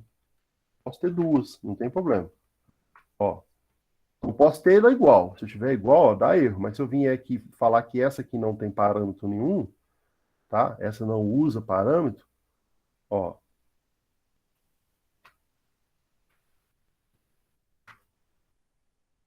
Repare que agora não está dando erro. Eu tenho o mesmo nome, olha, mesmo nome, mas é assinatura diferente. Por que a assinatura é diferente? Aqui, até aqui, tudo igual. Public, static, void, apresentar, aqui, o mesmo nome. só que aqui a lista de parâmetro é vazia e aqui tem um string. Então, ela faz ser diferente, né? Então, repare que aqui embaixo, ó, a gente tem o apresentar app que vai chamar essa aqui. Em nenhuma hora vai chamar essa aqui ali embaixo, ó. Não está chamando. Por quê? Porque todos que estão chamando não tem parâmetro, olha, não está passando parâmetro, né? No caso, isso aqui também conceitualmente está errado, né? Porque eu tenho o mesmo código replicado em funções diferentes. Não deveria ser assim, né? Eu deveria também substituir por uma função só, ou manipular essa parte do meio para ficar num lugar só, mas é só efeito para a gente entender aqui a função. Código duplicado é código duplicado em qualquer lugar.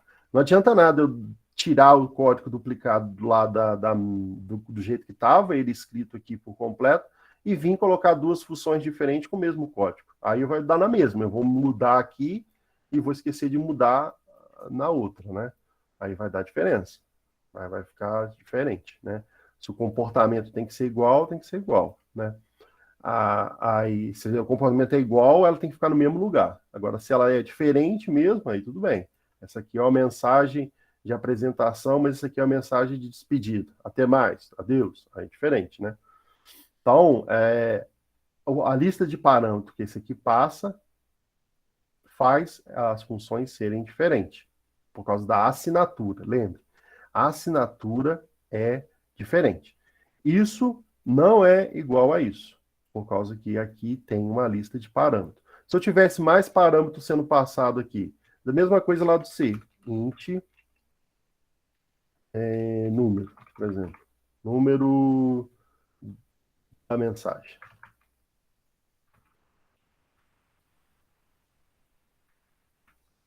Certo? A gente poderia estar usando do mesmo jeito ali a colocação, tá? Aqui faltou um M ali, né? Mesmo que eu não esteja usando esse número aqui, não dá erro, né? Está declarado aqui, está passando, mas não está usando em lugar nenhum. Mas se eu quisesse usar, eu poderia, por exemplo, pôr aqui número da mensagem. Né? E agora eu estou usando. Então, ó, esse método aqui, ele é diferente desse aqui, porque ele recebe 2 parâmetros, e esse aqui não recebe nenhum parâmetro. Como que vai saber qual chamar aqui embaixo? Qual que vai, se os dois têm o mesmo nome? Exatamente pela lista de parâmetros. Quero chamar esse, que não tem parâmetro nenhum. Simplesmente eu não passo nenhum parâmetro aqui. Quero passar um parâmetro, quero chamar agora esse outro aqui, ó, que tem parâmetro. Como é que eu faço? Eu simplesmente passo os parâmetros referentes a ele. Ele recebe uma string, né? Então, eu vou passar aqui. Olá, novamente. O número da mensagem, aí vírgula, aqui é um inteiro. Eu vou falar que o número é o número 100. Ó. Por que que deu certinho? Porque casou exatamente, eu diminuo aqui para ficar mais fácil, ó, casou exatamente ao que eu estou passando com o que está esperando lá receber. Olha que ele está esperando receber uma string. Uma string. Está esperando receber um inteiro. Um inteiro. Se fosse o contrário, aí não funcionaria. Em outras linguagens funciona. Igual o JavaScript, isso aqui não é problema não. Aqui é. Ó, vai funcionar, olha. 100 não é uma string e isso aqui não é um inteiro. Então dá errado. E também se eu não deixar de passar parâmetro, também é errado. Por quê? Eu não tenho nenhum método que recebe só uma string. Eu tenho um método que recebe uma string e um inteiro. Então tem que ser exatamente igual aqui. Eu tenho que passar uma string e um inteiro. Se eu quiser que um que só receba string, eu posso criar, né? Mas se eu não tiver, ele vai dar erro. Né? Agora já não está dando erro mais. Então, como que ele sabe qual que vai executar? Ele sabe que vai executar essa função aqui, esse método aqui, por causa da assinatura desse que diz que é apresentação app, beleza, e não retorna, não passa nada de parâmetro. Esse aqui, olha, ele passa uma string como parâmetro e não retorna nada, né? Mas também passa um inteiro como parâmetro, né? Todos esses aqui não estão retornando nada, porque eles são tipo void. Tipo void. Vamos fazer um que retorna alguma coisa. com o mesmo nome ainda, só para ver. Eu posso criar quantos nomes eu quiser, nome diferente também, se eu quiser, mas eu posso criar igual, não tem problema não. Depois a gente vai ver lá que é muito usado isso. Eu vou fazer uma string aqui, também recebendo uma string com parâmetro, a mensagem. E esse é o seguinte, ele não vai ele não vai ser void, vazio, retorno. Ele vai retornar uma string. Então, ele é obrigado a retornar a string. Então, toda vez que eu coloco alguma coisa aqui que seja diferente de void, que é vazio, eu tenho que colocar a palavrinha retorno. Aqui no void eu posso ter o retorno vazio, não tem problema. Mas a gente não usa porque ele já não retorna nada mesmo, né? Mas se eu colocar aqui string, ó, eu vou ter um retorno de uma string. Não posso retornar um inteiro. O Java é enjoado, é tipado, totalmente tipado, fortemente tipado, né? Então, tudo tem tipo. Se está falando que retorna uma string, trate de retornar uma string. Olha lá, mas retornou uma string. Aí, beleza, né? Então, vamos retornar uma string aqui. A string vai ser olá, outra vez. E vamos concatenar com a mensagem que está passando ali. Ó. Repare que eu estou concatenando uma string, e aqui eu não estou somando string com string, né? Eu estou concatenando. O mais serve tanto para adição como para concatenar, certo? Então está juntando esse pedaço com esse pedaço. E está vindo aqui, ó. A mensagem, o passagem parâmetro ali está vindo aqui, certo? E aí, agora, eu vou usar isso aqui. Se eu fizer isso apenas, ó, vamos colocar ele o primeiro aqui para a gente ver. Ó. Passando aqui uma mensagem Daniel.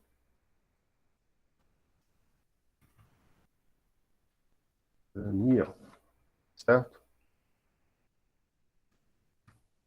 Deixa assim. Ó, o que que vai acontecer aqui? Eu vou só colocar isso aqui. Deixa aí mesmo. Para a gente ver que vai estar acontecendo. Opa. Vai acontecer nada, né? Por que que não vai acontecer nada? Por que que não vai acontecer nada? Porque a gente não falou que o que que a gente quer com aquele retorno. Aqui, a gente estava mandando imprimir na tela. Alguém levantou a mão? Nesse caso aqui é função, né? A gente não chama muito de função, não, mas é a mesma ideia de função aqui, né? Quando a gente fizer com objeto, aí a ideia, aí vai chamar função de objeto. Tá? Mas se vocês falar que é um método isso aqui, não tem erro, não está errado, né? Só que a gente, na verdade, a gente nunca vai fazer um código assim, que a main, a gente está chamando coisas na main desse jeito estático aqui no próprio main. A gente não faz isso, não. A gente faz por meio de objeto, né? Na verdade, no Java nem tinha que ter esse main aqui. Isso aqui é herança do C, como o C tem o main, aí os caras projetaram Java como colocou. Mas isso aqui não é orientado a objeto. Essa parte aqui não é orientada a objeto. Então, o Java ser puramente orientado a objeto, as linguagens que são puramente orientadas a objeto, ela não tem esse método main assim. Tá? Por isso que tem essa gambiarra de colocar estático aqui. O estático é usado para outras coisas, obviamente, aí aproveitaram aqui para poder funcionar, né? Mas aqui você pode chamar tanto de função como método, que vai dar na mesma, né? Não tem muita distinção, não. O jeito vai ser igual depois, tá? Então vamos lá, ó. Aqui a gente colocou a apresentação Daniel. Só que aqui retorna string, mas a gente não faz nada, né? Com ele. Então por isso que não imprimiu nada lá, ó. A primeira coisa que imprimiu foi o olá pessoal, ó. Né? Por quê? Aqui quando a gente estava chamando a função, quando a gente estava chamando essa função, a gente colocou o método para imprimir na tela, olha. System out println. Então já logo imprimia, eu chamava isso aqui, não retornava nada, mas já imprimia, fazia isso aqui.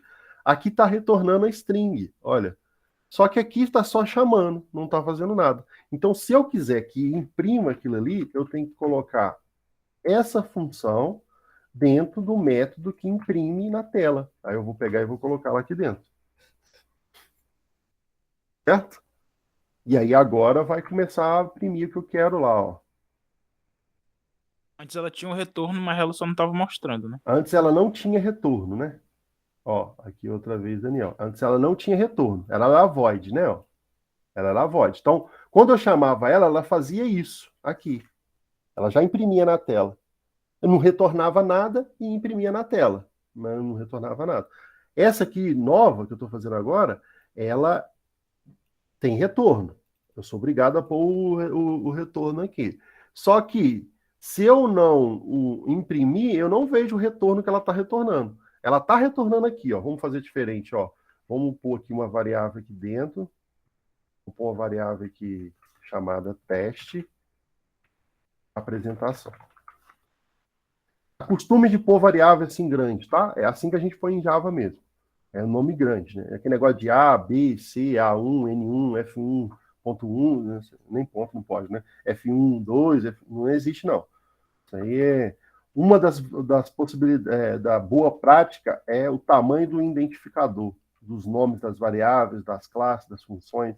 Então, sempre você usa um nome que indique a variável, o que ela é mesmo, que a variável, o método, a função é, para você não ter que ficar colocando comentário para descrever o que ela faz, né? O próprio nome já fala. Então, fazer um teste da mensagem de apresentação. Aí. Podia até ser teste de mensagem de apresentação. Tá? Nada impede de você resumir aqui. Não colocar apresentação, você colocar... Realmente a gente escreve em inglês é mais curto, né? Então, não precisa ficar tão grande. Repare que aqui, ó, eu estou fazendo o teste de apresentação. Repare que eu não estou imprimindo nada, né? Então, vou só dar um olá aqui. Só um olá não. A gente viu o caractere imprimindo ali, ó. Esse já tem, né?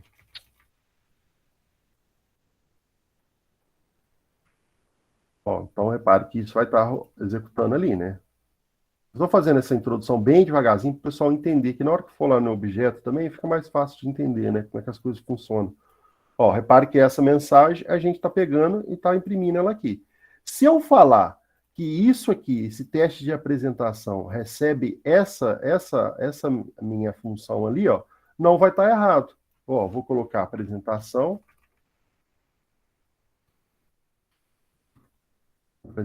passando a string, ó. A string vai ser olá, Maria, ó. Maria, repare que a apresentação, a app, é essa aqui, né? As outras são outro jeito, né? Que a gente já viu. A outra essa aqui é string número, essa aqui é sem nada, né? Então, essa aqui que eu estou fazendo, ó, é só string. Então, essa aqui que eu estou chamando é essa aqui. O retorno dela é uma string. Eu estou pegando o que ela retornou e estou salvando aqui em teste apresentação, ó. E depois eu estou imprimindo o teste apresentação. Né, ó. Se você for ver, vai aparecer lá a mensagem lá, olá, outra vez, Maria, né? Mas olha só como é que eu estou gastando uma variável à toa aqui, ó. Se isso aqui está esperando uma string, eu estou colocando dentro da string, e a string eu estou colocando aqui, para que eu estou usando essa primeira string, essa variável aqui, ó? Não precisa, eu posso pegar isso aqui tudo e colocar aqui dentro. Vai dar na mesma, não vai? É string, tudo é string, funciona aqui uma beleza. Ó. Né? Olha que beleza, ó. Falou lá, vou lá outra vez, Maria. E se eu apagar isso aqui, aí eu não vou ter mais o retorno, mas ela continua retornando. Só que eu não estou fazendo nada com o retorno, estou só chamando ela e está sendo retornando isso aqui, olá Maria, mas não está imprimindo na tela. Não está fazendo nada. Deu para entender? Então, ó, o retorno é importante. Se eu tivesse uma outra função agora com outro nome que retornasse, por exemplo, a soma. Eu vou fazer a soma de dois números. Então, eu recebo um número 1 e um número 2. Então, eu tenho aqui primeiro número, segundo número. De repente, eu estou fazendo, sei lá, alguma coisa... Então, o que eu vou fazer aqui? Ó? Eu vou... repara que ela está dando um erro, não coloquei o retorno, eu vou retornar. Eu vou retornar o primeiro número mais o segundo número. Posso fazer assim direto? Posso. Não preciso declarar uma variável aqui dentro do tipo int soma é igual a isso mais isso. Se eu quisesse declarar, mas aí que eu estou gastando memória à toa, né? Ó, fazendo isso, ó. Aí aqui eu retornaria a soma. Né? Ó, eu estou pegando a soma, declarei uma variável, essa variável tem um escopo só aqui dentro, né? Ela só funciona aqui dentro dessa função. Peguei aqui o primeiro número, somei com o segundo número, ó, guardou dentro de soma e estou retornando soma. Se eu quisesse usar isso aqui embaixo, né, de novo, se eu só chamar a função, não vai acontecer nada, eu nem vou ver o que está acontecendo. Soma 20 com 30 para mim. Beleza, vou somar. Né? Aqui a gente tem que pôr estático, porque está na mente. Vou somar 20 com 30. Mas, olha, não imprimiu o valor. Por que não imprimiu o valor? Deixou de somar? Não, somou. Só que eu não coloquei para poder mostrar, né? Então, para mostrar, eu tenho que colocar o sysout ali, né? Aí, o que eu quero mostrar? O retorno. Ele pode ter o retorno inteiro e apresentar, né? Não tem problema. A gente pode fazer só assim que ele vai mostrar, né? O valor. Então, aqui, ó. Ele vai mostrar o valor da função que está somando. Somando isso com isso, a soma é, ó, está colocando e trazendo o valor que dá a resposta, né? O 20 com 30 deu isso aqui. Se eu quisesse economizar, ó, essa variável soma, eu simplesmente pegava esse primeiro mais o segundo e tacava aqui mesmo, ó. Eu não preciso mais dessa linha. Fica mais enxuto, ó. Se eu quiser, para não me confundir, colocar um parênteses aqui, eu posso. Pode pôr parênteses se você quiser. Tá? Não tem problema não. Tá? Mas não precisa. Ele já sabe que é para retornar o valor do primeiro mais do segundo. Você vem cá e roda, ah lá. O 50 tá lá. Qualquer valor que você passar aqui, ele vai continuar somando, né? E exibindo porque você está fazendo isso. Alguma dúvida, gente?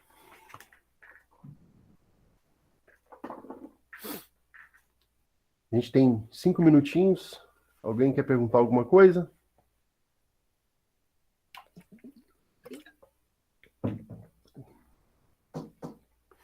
Eu vou colocar mais uma lista lá relacionada a funções, para vocês treinar funções. Vou dar um prazo maior para ela também. Não vai ser hoje, deixa vocês treinarem mais. De repente, quando vocês entregar outra, eu já coloco. Tá? E na próxima aula, a gente vai estudar recursão, né? A gente vai estudar a função. E aí, depois de recursão, aí a gente entra mesmo na nossa matéria de programação orientada a objeto mesmo, né? Aí a gente não vai fazer assim mais na main. Vou estar fazendo aqui. Isso aqui é errado fazer assim. Né? No Java a gente não faz isso. Tá? Mas é só para a gente testar aqui, brincar com o Java. Inicialmente a gente está colocando. Tá? Brinquem com as funções aí, criem as funções de vocês. Se vocês quiserem já fazer os exercícios da lista por meio de funções, faça. Não tem problema, para treinar. Tá? Mas eu vou colocar lá exercício específico de funções também para vocês exercitarem. Beleza? Fiquem com Deus. Até mais. Enquanto eu desligo aqui... Até mais, bom dia. Bom dia. Se alguém quiser perguntar alguma coisa, fique à vontade. Até mais, professor.